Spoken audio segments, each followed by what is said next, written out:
Hello. In my demonstration today, I'll show you hardware accelerated debugging, which is a really nice way of doing debugging, right? You get a lot faster control of your target, breakpoints, and you get much more information of your target much easier. So Lauterbach is one of the vendors in this space, and they support Ada course, Ada development environment. And my friends at Lauterbach were kind enough to loan me one of their micro Trace32s. So I have one of these devices on my desk. The tiny cable here is connected to a Raspberry Pi Pico. So it's a tiny little hardware board, right? But it's very pervasive. You can get it everywhere, and it's good enough for a demo platform. That you get more value out of your hardware debugger. The bigger your targets are, the faster they go, and all those type of good things. But this is good enough for a demo. I typically do software development environment demos. So here is vscode. In vscode, I have everything enabled. This is my standard binary search demonstration. So this is a Spark-based binary search. In goes an array and an integer, and out comes whether that integer was found in that array and what index that was found at. There's a precondition, there's a postcondition, and I have an implementation here that I've proven to be functionally correct using gnat-proof. Fantastic. Then I wrote a bunch of different test cases. Well, to be honest, I had Claude create a bunch of test cases for me, and these test cases all pass. Now, what I've done here to make my own life easier, I have a tasks.json. So this is kind of automating things, right? So I have an Alire build. This is an Alire project. You can see my TOML here, which just makes it easy for me to install this and run this anywhere. I can run this from a def container if I want to, all those type of things. And Alire then handles tool and dependency installations. Very, very nice. And then here is where I start my debugger. So the Trace32 runs on my desktop. It's a macOS application, and the load.cmm and the config.t32 is just a couple of different configuration files to configure my debugger, and I've actually stored them here in my project as well. So let's just do that. So if I do run task and I do a build, it takes no time, and then I run task and start my debugger. That starts the debugger. The debugger downloads the binary to the target and then starts it. And you can see here, I've got my source level debugger here with my Ada code and then a whole bunch of different watch windows and register windows and all this type of good things that you would expect from a hardware accelerated debugger. And I can step through these things, and you can see here that my variables are being initialized. And then if I step over, every time I step over something, there's a test case that's executed. And then you can see total test is increasing and pass test is increasing and all those type of things. Exactly what you would expect. Just to prove you another workflow here, I can go to my main.adb, and here's a failed test case. So let's just enable that. I can do a big quick build. And then let's do another run on the debugger. So now I've rebuilt the binary, I've downloaded it to my debugger. And again, you can step through that, right? You can see my variable being set. Now what I can do here, this is a variable. I can actually set a breakpoint on this. I can set a write breakpoint. So what now happens is that when I press go, the debugger will run until somebody writes to that variable. That happens here. So you can see here in my source code, where am I? Right. So this is the line that the write happened at. And then you can actually go back through your stack as well, and you can see that this is where that line was being called. So lots of different ways to facilitate your desktop debugging. However, I'm also a person that very much believes in continuous integration, continuous deployment. So I've set this up as well with a GitLab pipeline, and here's my GitLab pipeline. Very, very simple. It uses what I call an SDK. An SDK is just a build container. So this is my Pico Alire SDK build container. This knows how to install Alire. That's really all it is. It's an Ubuntu container with Alire installed. This is my build stage. You can see here that it makes a directory, does a build.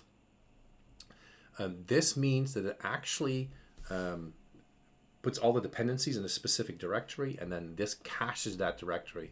So if I have a lot of dependencies to download, it actually caches this after the build, uploads it to my cache server, and next time it downloads it again. Sometimes this is a bit faster, sometimes this is a bit slower. It all depends on the size of your project. but I wanted to demonstrate that you can cache your dependencies. This is the binary that it creates, so it uploads the binary again to my repository. There's lots of more things that you can do here. GitLab has lots of instructions as to how you can make official releases automatically and all those type of things. And here's my test stage. This runs on my local workstation. So I have a GitHub runner on my local workstation that's connected to my Trace32 and my PyPico. Typically, you wouldn't do that, right? Typically, this would run in a server rack somewhere, and you'd have a way of scheduling runs on the various different hardware boards. All doable. I was trying to make this easy, right? And then here is that same command to start the debugger, and you'll briefly see the debugger pop up in a little bit. Slightly different run command line. This basically checks if there's a failure. If there is a failure, if there was a write to that failed test case, it's going to fail my my pipeline, because there'll be a file here called LST. That's my stack trace, and then I'll upload that stack trace to my pipeline as well.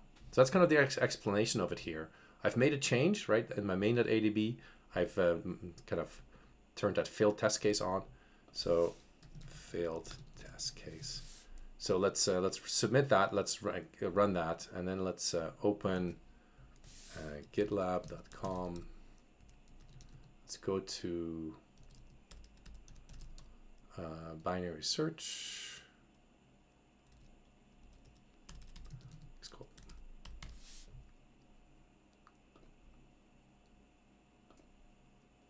So this is our project.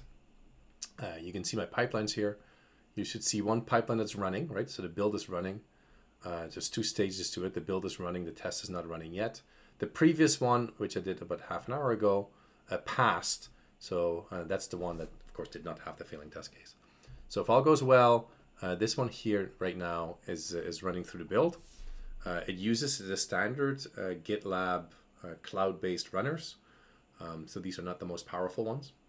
You can also run this, of course, completely disconnected, completely locally if you want to. I'll wait until this is done. Then we'll have a look at the test. And the test actually runs on my workstation. And then when that's done, we will show you the results.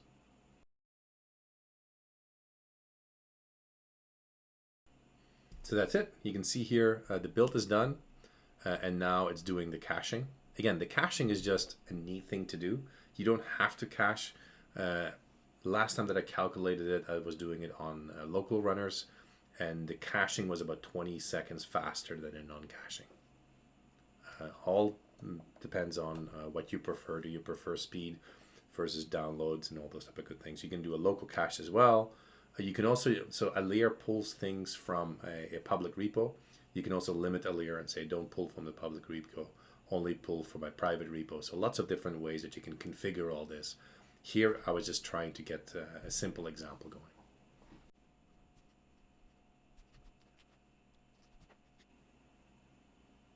And here you go. So you can see the pipeline is running. It briefly pops up this user interface. You can turn that off if you'd like to. So this is running on my local workstation here. And you can see what it does. It's very, very simple. And then there's a failure detected, and here's the stack trace. So this is that same information that you saw before. So this should give your testers a quick idea as to where in the software that this thing failed. The test case comes out on the pipeline itself, and it's also uploaded here in the pipeline file. So you would be able to see that here as well. So that's it. That's what I wanted to show you. Very simple integration. Lauterbach debugger, vscode, the Alire tool suite. You can do the same thing with the GNAT Pro and the Spark Pro tool suites from Ada Core, of course. And this is something simple that you can start with. And in this case, I use the Lauterbach hardware debugger. Hope this is helpful to you, and have a great day.